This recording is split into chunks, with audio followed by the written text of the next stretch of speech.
Acorn does. That's what all of Obama's precious groups do. There's a fascinating story. He's got a nominee to head up the Bureau of Labor Statistics, a woman by the name of Erica Groshen. She is a committed, I don't know how to describe this.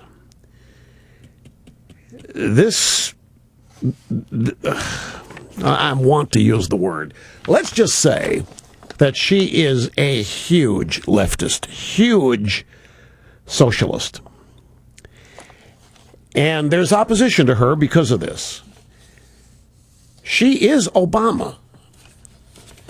Everybody says, gee, how these wackos like Van Jones, how they get past Obama? They are Obama. He picks them. He knows who they are before he runs for office. They're a crowd, folks. They're a clique. The Daily Caller has an interesting story about Erica Groshen. A forthcoming report from the conservative organization Americans for Limited Government details how Obama's nominee to head the Bureau of Labor Statistics sent her children to a politically left-wing Jewish summer camp with communist roots. Obama nominated Erica Groshen to be the BLS commissioner in February, but this new report, obtained by the Daily Caller, set to be released today, reveals for the first time publicly that she sent her children to Camp Kinderland.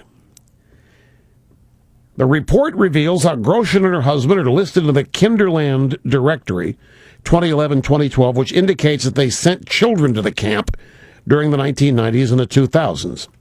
Camp Kinderland was founded in 1923 as a place for the children of radical Jewish activists. The report continues. According to New York University, some of the camp's founders were activists in the Communist Party, and all were associated with the left wing of the Workmen's Circle.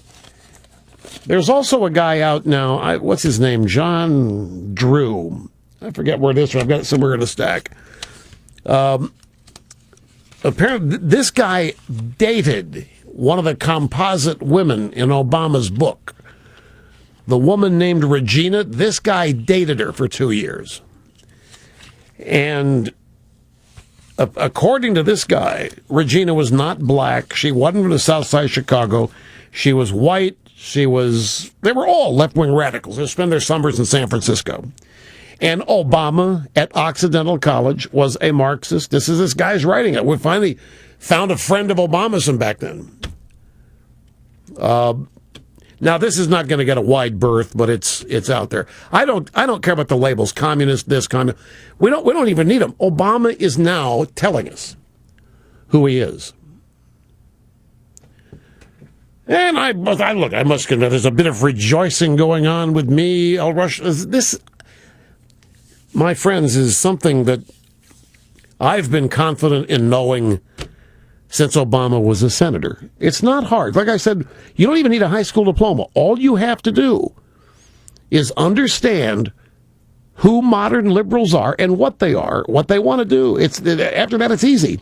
The hardest part is admitting that there are people like that amongst us in positions of power with so many friends.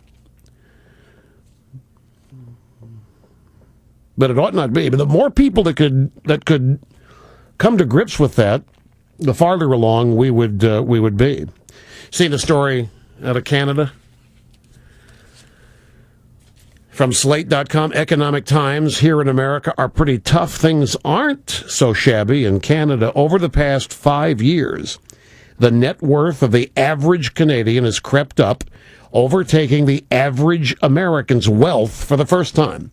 These days, Canadian households are about $40,000 richer than American households. The figures are from Environics Analytics Wealthscapes, first published in Toronto's Globe and Mail last month. They placed the net value of the typical Canadian household at $363,000 versus $319,000 for us. The writer, Michael Adams, points out these are not 60-cent dollars, but Canadian dollars more or less on par with ours. Not only are Canadians richer, says Bloomberg columnist Stephen March, they're also more likely to have a job. You know, $40,000. That's a big differential. Average Canadian household is $40,000 wealthier than an American household. First time in history.